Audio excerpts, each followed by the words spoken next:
What's going on, guys? Mitesh here. So I'm excited to start a whole new series today, and it's going to be all about building your own PC. So this is going to be a guide to help you pick out the right parts so you can make sure that they all work together when you buy them, and to help you maybe save a little bit of money along the way.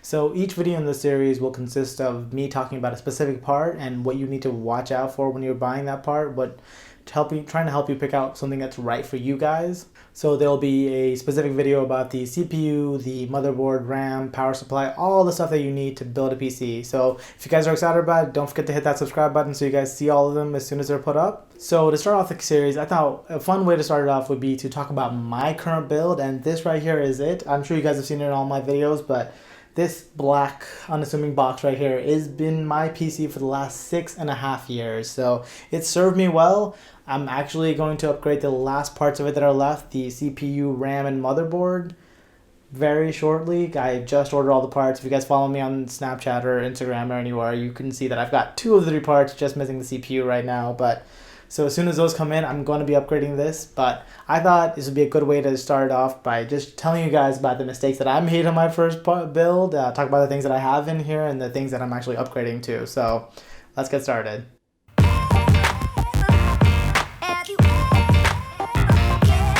Alright, so the first thing I want to do is open this up for you guys, but before I do that, I have to tell you about my worst mistake that I made in building this PC, and that is the fact that I knew nothing about cable management. So as soon as I open this up, you guys are going to see a huge mess of cables, and that is terrible. So this case actually has decent cable management built in, but I didn't know anything about that before I built this PC, and there's just wires everywhere. So that's lesson number 1. Learn cable management. Hopefully it's something you guys can pick up from when I do the case video, because I'll show you guys how to do that right. But anyways, let's open this up and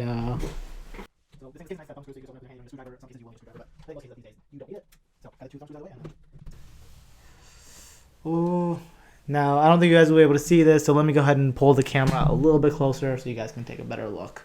Okay, so here we are. You guys can see inside, and you can see this giant mass of cables coming from the power supply and then just going everywhere, because I really didn't know what I was doing with cable management. And since this entire box is black, I thought I could just hide it and it was fine. Didn't have to see it, out of sight, out of mind. So this is something I'm definitely going to fix when I redo this entire build. Anyways, let's go over what I have inside of here. So let's start off with the CPU cooler, because that thing is gigantic. So this is the Cooler Master Hyper 212 Evo air cooler. I debated going with water cooling, but air cooling suited me just fine here. So that is cooling a Core i5 2500K. So that is 6 generations old now, and at this point it's a pretty old CPU. It's pretty much the bottleneck of my system right now. That, along with the RAM, which I have 16 gigabytes of DDR3 1333 megahertz RAM, and I don't know if you guys can tell, so there's 2 red sticks right here, 1 orange, and then 1 stick without a heat shield. So the reason it looks like this is because I built this up over time, and then some of these parts I got from like friends and stuff. So I believe these 3 sticks are all 1333 megahertz. This one is 1600 megahertz, but because it's in line with these 3, it can't work at that speed. So all of them are stuck to a slower speed. And then let's talk about this motherboard right here. This is the ASRock Pro 3 something or other. I don't know. I'll have a link to it down below just so you guys can see it. But it's a micro ATX board, and as you can see, this entire thing is an ATX size case. So there's a lot of extra space down here that I could have used, but I like the size of it. Honestly, it worked really well for me. There are a couple problems with the motherboard that I had. So along with this case, so this case has 2 USB 3.0 ports at the front. So there's a USB 3.0 header at the front, and there's a cable for it somewhere around here that I can't find. But I have that, but I can't use it with this motherboard because this motherboard has no output for it. So I've had 2 USB 3.0 ports on the front of this computer that I've never been able to use. So that's super frustrating. It would be a nice feature to have because I'm constantly have to go back and plug stuff in, like a USB drive or anything like that. The other problem I have with this is actually none of the USB 3.0 ports. I only have 2 on this motherboard, but neither of them work the way they're supposed to. Those 2 ports actually constantly disconnect. I've never been able to figure out why.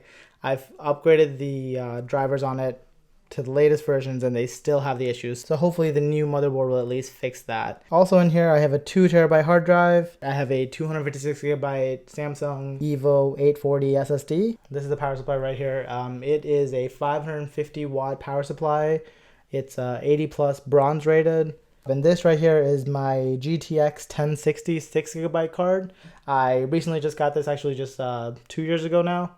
And the card's done me really well. It's good enough for what I've been doing so far. At this point with video editing, I kind of wish I'd gone to a larger card, but especially with the GPU prices as they are these days, I'm okay with what I have. So the parts that I'm actually upgrading for this, so the only 3 original parts for my build from 2011 are the motherboard, the CPU, and the RAM. So those 3 parts I'm replacing. So I'm getting a brand new Core i7 8700K. That's the Coffee Lake version. So it's got 6 cores, 12 threads. And the motherboard I'm getting is a Gigabyte Z370 HD3. So that'll allow me to overclock the CPU. And actually the new Coffee Lakes are only supported by the Z370 chipset. So that's another thing you want to watch out for.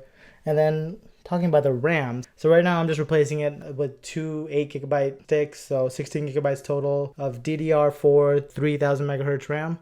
And that's pretty much all the stuff here. I've got a couple case fans and stuff like that, but nothing special there. Stuff that you don't really need because most likely most cases have enough fans to give you a decent circulation unless you're overclocking like crazy.